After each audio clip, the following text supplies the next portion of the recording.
Hey Rebel Rouser, I'm Alan Voivod, and this is Star Wars 7x7, your daily dose of Star Wars joy, and thank you so much for joining me for it. And thank you especially to the people who make this possible for you with their support at patreon.com/SW7x7. All right, so we are in the middle of our rewatch of The Acolyte. Yes, not long after it was over, because this gives us a chance with the whole series fresh in our minds to reconsider the events of each individual episode as we've seen them in the context of the full series. And so today we're talking about Teach Corrupt, which is the 6th episode of The Acolyte. First up, I want to talk about May and how things have been changing for her rather rapidly over the course of the season, right? In terms of her motivation. So it was perfectly fine to go kill those 4 Jedi, and she had good reason for wanting to do so. Then she suddenly realized, well, with Osha alive, now, I would just rather be with Osha, and I would rather leave my vendetta behind. Then, of course, Osha says, nope, I'm going to turn you in anyway also. So May is now left with absolutely nothing except the original vendetta she had, which is just, Master Saul. That's all that's left.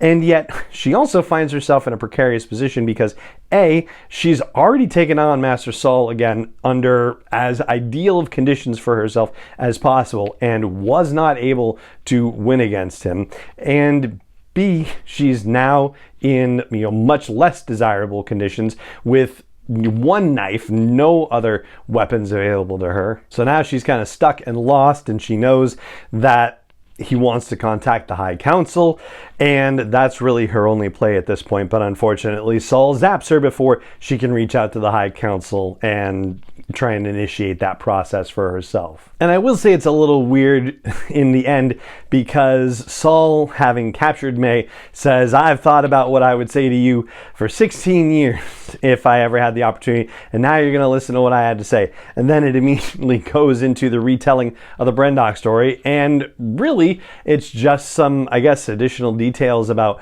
what the Jedi were thinking leading up to things. But does he really tell her anything that is worth her hearing at this point? I kind of think the answer to that is no, because there's nothing about him that regrets the overall idea of it was right to take these girls away from their witch mothers and bring them to Coruscant. There's no part of him that regrets that decision.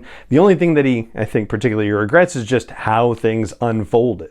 I mean, even when May does something rather remarkable and decides to sink deeper into Osha's shoes and suggests to Saul that she had to give a lot up to become a Jedi, even if she didn't realize it at the time, Saul's response is not, I'm sorry, that must have been tough. It's, I'm sorry if you felt that way. It's really just semantically, funnily enough, since Qimir is talking about semantics later on in the episode, it doesn't really take any responsibility for the situation. It puts it all on Osha/May that it was your fault that you felt that way. It wasn't my fault that I put you in a position to have those feelings and that I didn't necessarily do anything to help you with those feelings. It's just a weasel word apology that doesn't really mean anything. May more or less calls him on it and says, how could I feel any other way? Like, it's patently obvious that that would have been the case, which turns it back on Saul. It would have been his responsibility to deal with it. And then Osha, May, says, did you tell me everything? May at this point, of course, pretty much knows everything she needs to know, but she also knows that Osha doesn't necessarily know, and kind of calls Saul's bluff on it. Gives him the opportunity to come clean, to do the right thing. He says, you were just so young, and she says, well, I'm not young now, you can tell me, and then the ship powers on, and he won't say anything. So, Saul is just digging his own grave, first with May, and then eventually with Osha. And if anything, it's really only the cover-up aspect of things that's really getting to him. It's not the fact that they took Osha, that they were gonna take Osha and May. None of that. It's the cover-up situation that's really boiling him from the inside, and he knows that it's this secret that they've been keeping that caused 7 Jedi to get killed. Plus Indara and Torben and Kanaka, so 10 Jedi. 10 Jedi. Meanwhile, on the other end of the spectrum in the story, we have Qimir and Osha. And when I watch this again, it really is just blatantly evident that this is a straight up seduction play that Qimir is running. And he can feel it, right? Like, he can feel Osha's emotion in a way that he could not feel May's emotion, because ultimately May did not have the same level of anger and fear roiling in her, right? She may have been into the idea of killing those 4 Jedi, but that was it. Like, she didn't necessarily want to be part of his life. She didn't want this whole power of 2 situation that he's thinking of. Basically, he's just telling Osha, yeah, I want somebody to spend my life with in this particular way, exercising my power, our power, in this particular way. I'll also mention that I'm rewatching this with my son, who has been weightlifting extensively for the past 2 years now, and saw Manny Jacinto and said, he has really nice arms. And I told him that, oh yeah, the internet has been abuzz with discussion about Manny Jacinto's arms, and he said, well, I don't blame him. So yeah, yummy arms are a part of the seduction play, as is him bathing naked in front of her, and it does look like she checks him out. You know, there's a couple of glances down and up and down, so she gives him the full once-over as she's holding him at bay with a lightsaber. But going back to the whole thing about anger and fear, he senses that in her very strongly, and so he knows that his job at this point is to turn it and have it pointed out in another direction. And in doing so, to sink into that, because he, of course, knows what the story is, what the truth is with what happened on Brendok. He can't necessarily be the one to tell her, because if he does, then she's not necessarily going to believe him, and it's not going to have the desired effect. Instead, all he can do is kind of hammer away on her ideas about the Jedi and their honorableness or lack thereof. You know, he already talks about how, oh yeah, it was honorable to possibly kill me a little bit ago, but now that I'm standing here naked in front of you without a weapon, suddenly it's not honorable. Like, how does this work? Like, the Jedi don't necessarily work. The Jedi don't feel the same way that you do. They don't have the depth of feeling, and they don't want you. Like, he keeps playing on these weaknesses in her to continue to stoke the anger and have it turned in a different direction. But the real trouble began once Qimir offered her the helmet.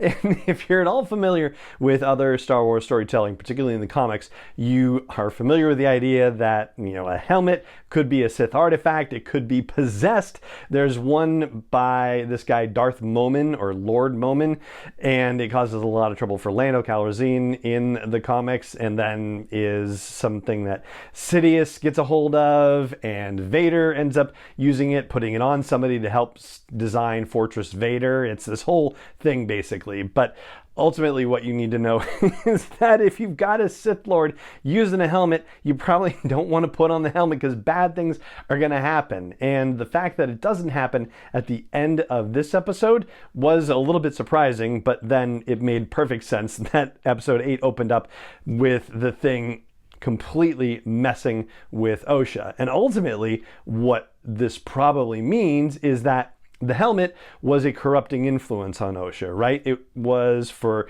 Lord Momin's helmet, it was a corrupting influence on people that were even in the same room with it, let alone actually put it on.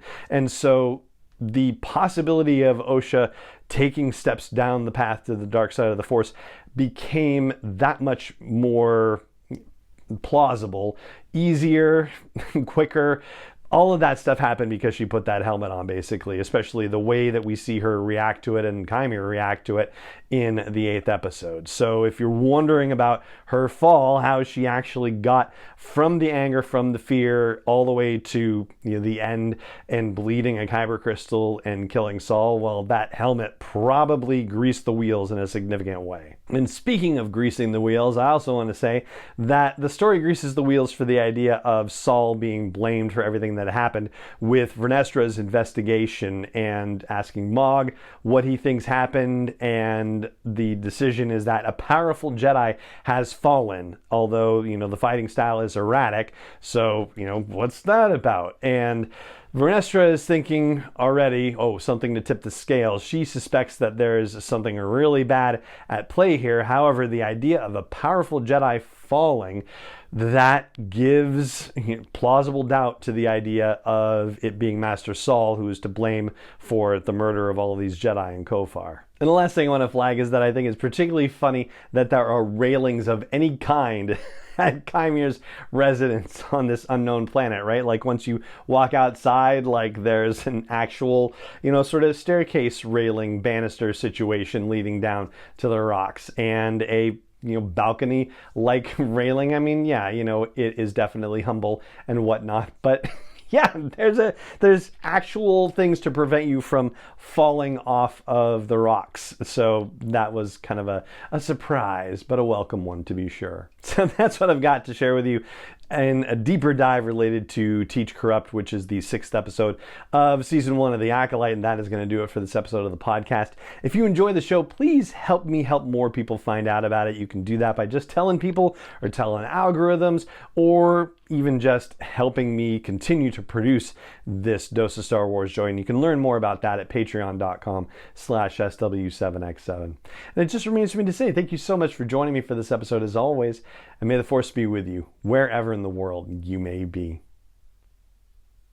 7x7 is not endorsed or sponsored yet by Lucasfilm Limited, Disney, or 20th Century Fox, and is intended for entertainment and information purposes only. Star Wars, the Star Wars logo, all names and pictures of Star Wars characters, vehicles, and any other Star Wars related items are registered trademarks and/or copyrights of Lucasfilm Limited, or their respective trademark and copyright holders. May the Force be with them. All original content is copyright by Star Wars 7x7. We hope you love it.